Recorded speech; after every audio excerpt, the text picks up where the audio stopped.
Morning friends, তোমরা সবাই কেমন আছো? আমি ভালো আছি, চলে যাচ্ছি।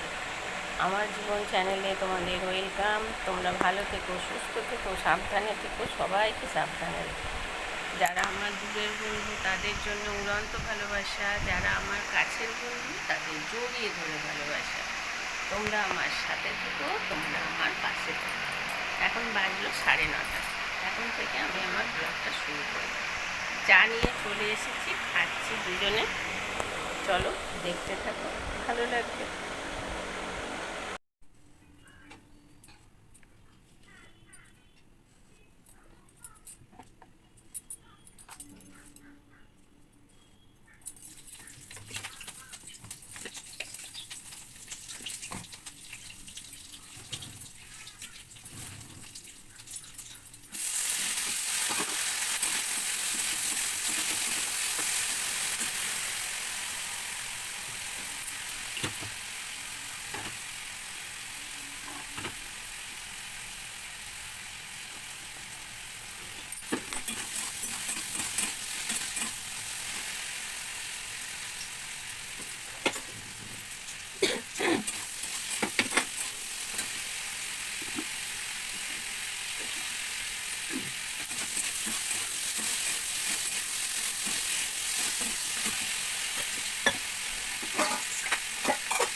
হ্যালো বন্ধুরা, রুটি করে চলে এলাম।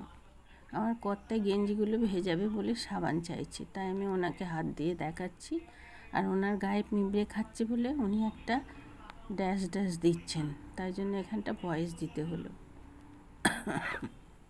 আর এখানে আমি কড়াই বসিয়ে দিয়েছি, দেখো। এটা করছি আমি ফুলকপি আলু ভাজা, সব নুন হলুদ মাখিয়ে নিয়েছি। আর এরপরে করব উচ্ছে আলু ভাজা, তারপরে করব কাঁকরোল ভাজা।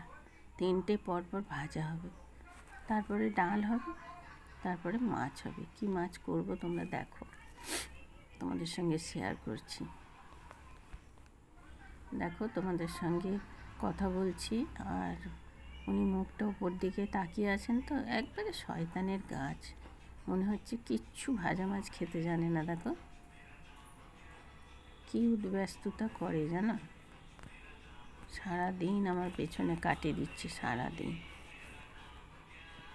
কী যে বিরক্তি। তবে হ্যাঁ, এটাই মিষ্টি লাগছে, তাই না বলো? দেখো ফুলকপি আলুটা ভাজা হয়ে গেল। মুখটা একদম ভালো নেই জানো বন্ধুরা, কিচ্ছু ভালো লাগছে না গো, কোনো খাবার খেতে ভালো লাগছে না।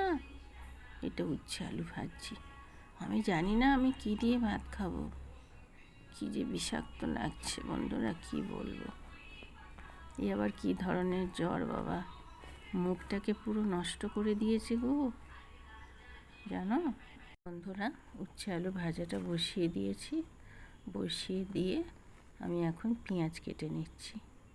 ওই যে মাছ করব, তা তার জন্য আমি পেঁয়াজটা কেটে নিচ্ছি, হাতের কাজ গুছিয়ে নিচ্ছি, আর মাঝে মাঝে একটু করে উচ্ছে আলুটা নেড়ে দিচ্ছি। তো দেখো আমি এখন বলছি যে ওই সাবানটা খুঁজছিলেন উনি, ওই সাবানে না জামা কাপড় প্রচণ্ড সাদা জিনিস ভালো পরিষ্কার হয় জানো তো, রিন সাবান। তো যাই হোক, কলতলায় কটা বাসন পড়েছে, তাই জন্য বাসন কটা আমি একটু ধুয়ে নিচ্ছি। সব বাসন তো আর নামানো যায় না, তো ভাবলাম যাক একটুখানি বাসনটা ধুয়েই নিই, তাই জন্য বাসন কটা একটু ধুয়ে নিচ্ছি। আর বেসিনের মধ্যে বাসন থাকলে না মাথা গরম হয়ে যায়, মনে হয় কখন বেসিনটাকে পরিষ্কার করব। তো তার জন্য বাসন কটা ধুয়ে রাখলাম, রেখে আমি চলে এলাম। এবার উচ্ছে আলু ভাজাটা ভেজে নিয়ে ওটাও তুলে নেব, তুলে নিয়ে কাঁকরোলটা ভাজবো। আর তোমরা তো জানো আমি রান্না করতে করতে দাঁড়িয়ে থাকি না, আমি যে কোনো কাজ আমি আবার সেইগুলো করতে থাকি, রান্নাঘরেরই কাজ সেগুলো করতে থাকি। তো যাই হোক দেখো উচ্ছে আলু ভাজাটাও তুলে নিলাম। আর ভাজা জিনিস তো কোনো ডিশ প্লেট কিছু চাপা দেবো না, ঝুড়ি চাপা দেবো, ওই জন্য একটা বড় ডিশ নিলাম।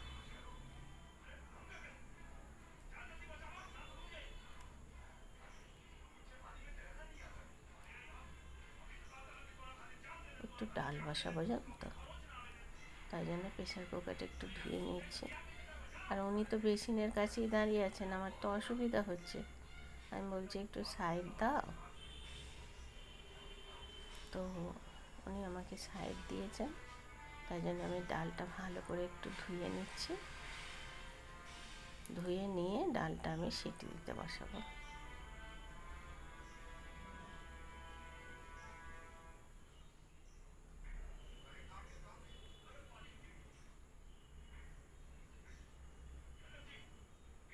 গরম জল করা হয়ে গেল, গেঞ্জিতে দেওয়া হয়ে গেল, সাবানটা গুলে গেছিলো, সাবানটা নেওয়া হলো, আর বলো না। আর এদিকে কি হচ্ছে বলো তো, টপ টপ করে তেল পড়ছে, আমি ভাবছি কি জানি এত তেল পড়ছে কেন। ও মা, তখন দেখি ট্রের মধ্যেই তেল থই থই করছে, হয়তো গড়িয়ে গেছিলো, ঢাকাটা লুজ ছিল, পড়ে গেছে, তাই জন্য আবার কড়াইয়ের ওপরে তেলটাকে কোটোর মধ্যে আবার দিলাম, যাতে এক দু ফোঁটা পড়লে কড়াইতে পড়ে। তো আমি এখন কি করছি বলো তো, রান্নাঘরের ওই দিকের যে তাকটা আছে ওইখানটায় পিঁপড়ে থুকথুক করছে, লসমন রেখা দিয়েছিলাম জানো তো বন্ধুরা, তো লসমন রেখা দেওয়ার জন্য ওখানটা তো নোংরা হয়েছে, বলো কি নোংরা হয় জানো তো, দুদিন একদিন অন্তর অন্তর। তাই আমার কর্তা আমায় দেখাচ্ছেন, দেখো কি অবস্থা। তো আমি বললাম ঠিক আছে, তাহলে অনেক দিন ধরেই ভাবছি, তো আজকে একটু করেই নিই, আজকে শরীরটা একটু ভালো আছে, তাই জন্যে কোটো বাটাগুলো নামিয়ে আমি তাকটা ব্রাশ দিয়ে ঝাড়ছি। ওই সময় আর তোমাদের মোবাইলটা আমার দিকে ঘোরায়নি জানো তো, তার জন্য তোমরা দেখতে পাচ্ছ না। ঠিক আছে, কাল সকালে তোমাদের দেখিয়ে দেবো আমি কিভাবে ক্লিন করেছি।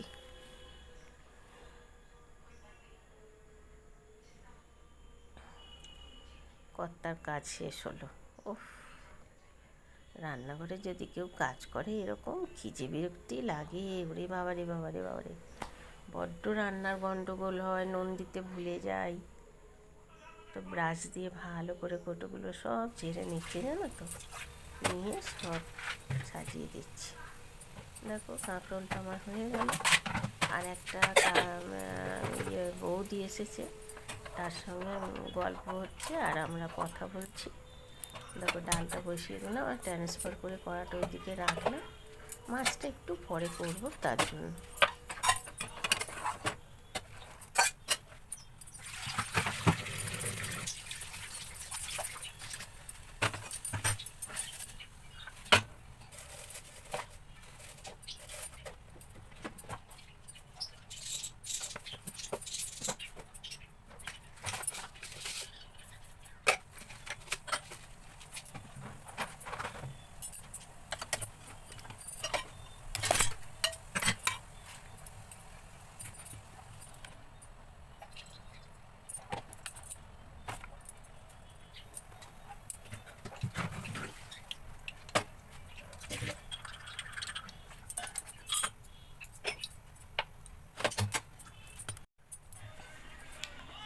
হ্যালো বন্ধুরা, চলে এলাম চা খেতে আর মাছের ঝালটা চাপাতে।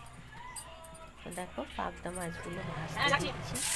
আর কি খাটান খাচ্ছি বন্ধুরা, শুধু থেকে বানাতে হচ্ছে ঘুরে বেড়াচ্ছে ভাবতে পারো।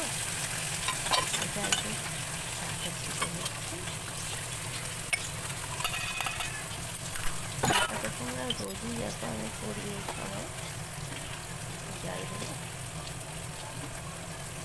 চাটা থেকে দিয়ে আসলাম, এবার আমি খাবো।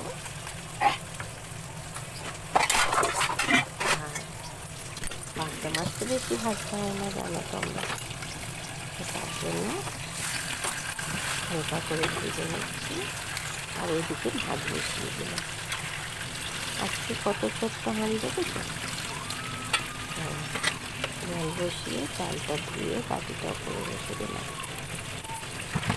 আর ওদিকে মাছের ঝাল চাপিয়ে দিয়েছি।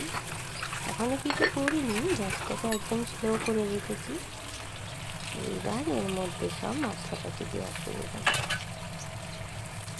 প্রথমে 4টে কাঁচা লঙ্কা দিলাম, তারপরে কালো জিরে দেবো, তারপরে একটু পেঁয়াজ দেবো, তারপরে নুন, তারপরে লঙ্কা, একটু আদা বাটা।